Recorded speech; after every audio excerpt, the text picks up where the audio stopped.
लोगों की जो आशाएं और आकांक्षाएं हैं उनके स्वरूप उन्हें सरकार बनाने का मौका दिया जाए।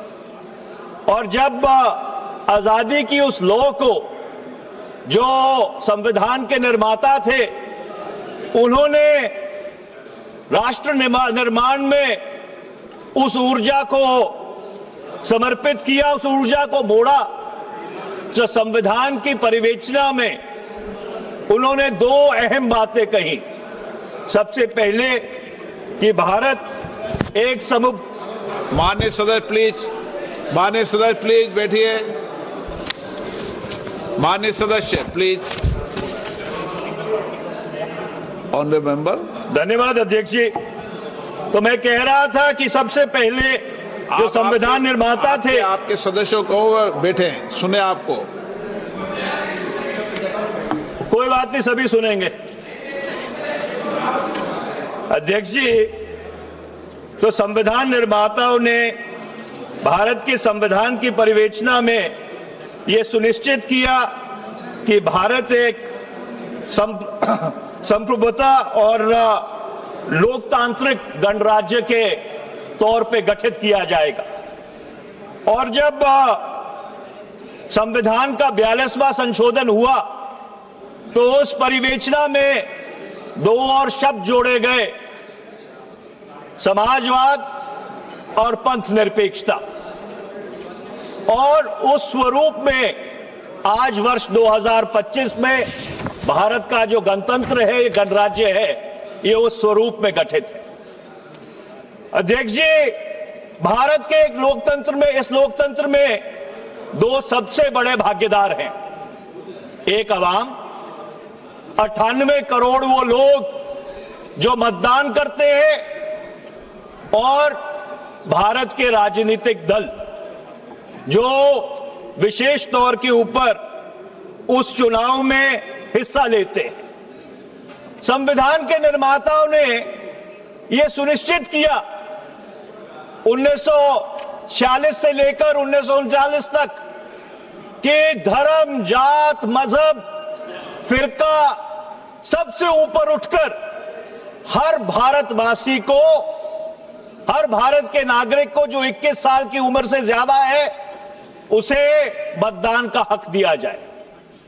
और ये उस समय हुआ जब बहुत सारे ऐसे मुल्क थे जहां पर मतदान का हक एक बहुत ही संकीर्ण तौर पे दिया जाता था।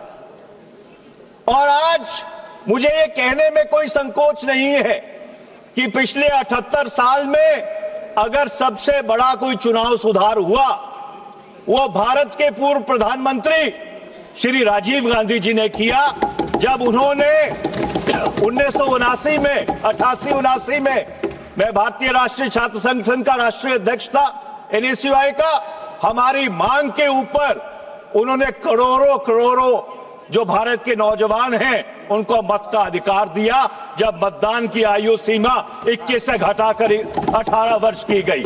इससे बड़ा चुनाव सुधार पिछले 78 वर्ष में इस मुल्क में और कोई नहीं हुआ। अब जब संविधान की संरचना हो रही थी अध्यक्ष जी, तो ये जो सारा लोकतंत्र का ताना बाना है, इसको चलाने के लिए एक न्यूट्रल एम्पायर भी चाहिए था। और संविधान के निर्माताओं ने चुनाव आयोग का गठन किया। उस समय यह चर्चा चली कि क्या चुनाव आयोग एक स्थायी संस्था होनी चाहिए या अस्थायी संस्था होनी चाहिए। और जब 15 जून 1949 को 1949 जब डॉक्टर बाबा साहब भीमराव अंबेडकर जी ने ड्राफ्ट आर्टिकल 289 प्रस्तुत किया चुनाव आयोग को लेकर, उस पे बोलते हुए शिवबिनलाल सक्सेना जो उस सभा के सदस्य थे, उन्होंने कहा, और मैं कोट करना चाहता हूं, Our constitution provides for the dissolution of the legislature when a no confidence is passed. So it is quite possible that elections to the various legislatures in the province and the center will not be concurrent. Every time some election or the other will take place somewhere. It may not be so in the very beginning or in the very 5 or 10 years, but after 10 or 12 years, at every moment, some election in some province will be going on. और उनकी बात से इत्तेफाक रखते हुए doctor बाबा साहब भीमराव अंबेडकर जी ने यह सुनिश्चित किया कि चुनाव आयोग एक स्थायी संस्था होगी। मैंने ये अंश इसलिए पढ़े हैं क्योंकि देश में वन नेशन वन इलेक्शन के ऊपर बहस चल रही है, पर अगर आप इस संविधान सभा की जो प्रोसीडिंग्स है उसको अपने संज्ञान में लें तो संविधान निर्माताओं ने ये देख लिया था कि भारत में 10-12 साल बाद अलग अलग समय पे अलग अलग राज्यों में चुनाव होंगे। तो इससे एक बहुत बड़ा प्रश्न खड़ा होता है कि ये एक देश एक चुनाव का कोई औचित्य बचता है कि नहीं, इसके ऊपर चर्चा करने की जरूरत है, क्योंकि संविधान के जो निर्माता थे उन्होंने इसको अपने संज्ञान में लेकर ये उस समय कहा था कि इस देश में अलग अलग समय पे अलग अलग चुनाव होते रहे। अब चुनाव आयोग को अख्तियार दिए धारा 324 से लेकर 329 के तहत, और उस चुनाव आयोग से सब लोगों की उम्मीद थी कि वो एक निष्पक्ष एम्पायर होकर काम करेगा।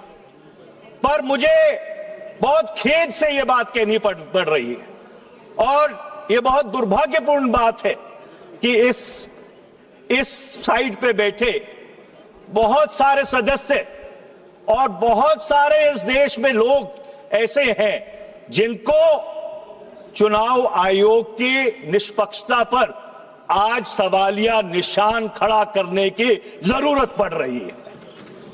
और अगर सबसे पहला कोई चुनाव सुधार इस देश में होना चाहिए अध्यक्ष जी, तो वो चुनाव सुधार होना चाहिए जो कानून 2023 में बना था, जो इलेक्शन कमीशन के जो सदस्य हैं उनके चयन को लेकर जो कानून बना था, जो उसकी धारा 7 है, उसकी सिलेक्शन कमेटी में माननीय प्रधानमंत्री, नेता विपक्ष लोकसभा और एक कैबिनेट मंत्री जिसको प्रधानमंत्री सुनिश्चित करते हैं, वो 3 लोगों की समिति है।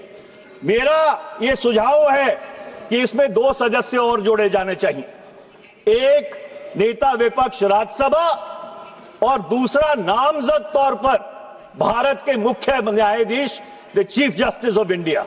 तो 2 लोग सरकार से रहेंगे, 2 लोग विपक्ष से रहेंगे और एक उसमें चीफ जस्टिस ऑफ इंडिया मुख्य न्यायाधीश रहेंगे।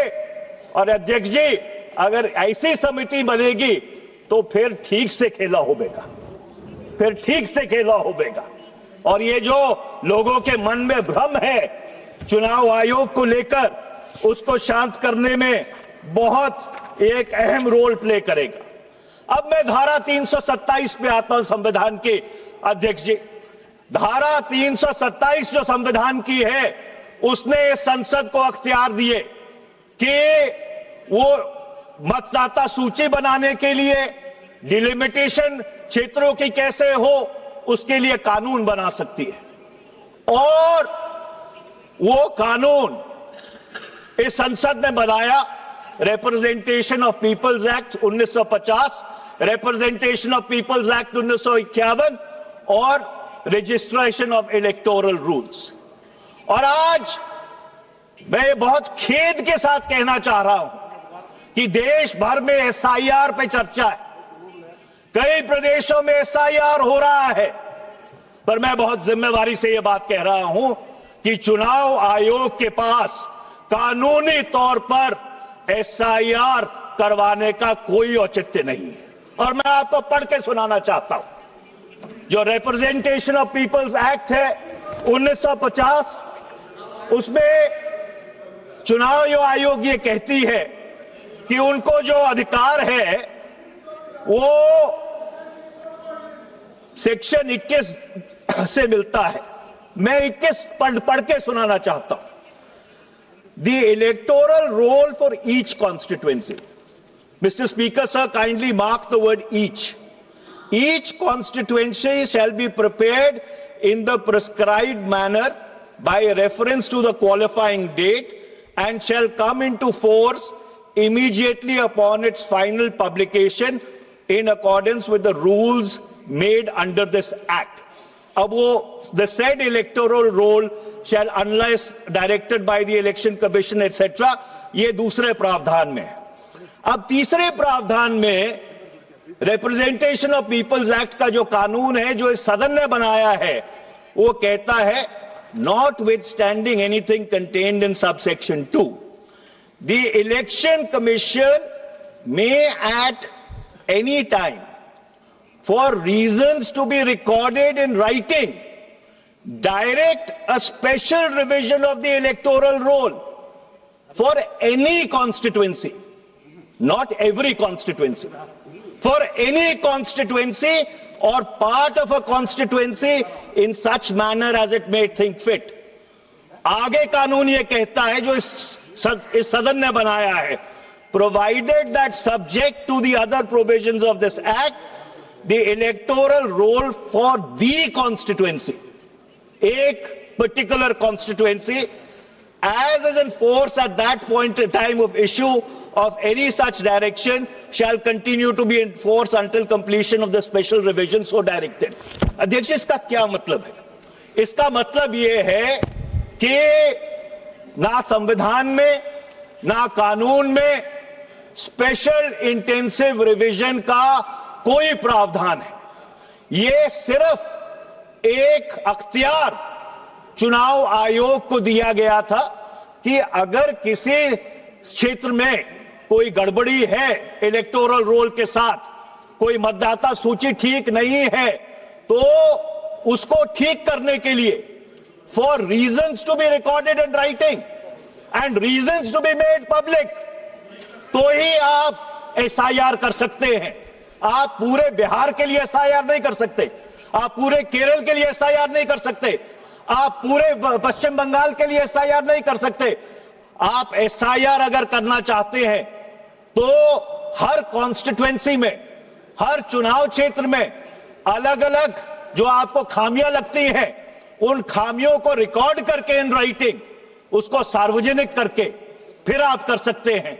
मैं सरकार से पूछना चाहता हूं कि कहां है वो रीजंस रिकॉर्डेड इन राइटिंग. सरकार को चुनाव आयोग से वो जो कारण है उनको अपने संज्ञान में लेकर सदन के पटल पर रखना चाहिए कि कौन सी कॉन्स्टिट्यूएंसी में, कौन सी चुनाव क्षेत्र में कहां पे गड़बड़ है, क्या कंप्लेंट चुनाव आयोग को मिली और उस कंप्लेंट के आधार पर क्या उन्होंने इंक्वायरी की और क्या इंक्वायरी करने के बाद वो अगर इस निष्कर्ष पर पहुंचे हैं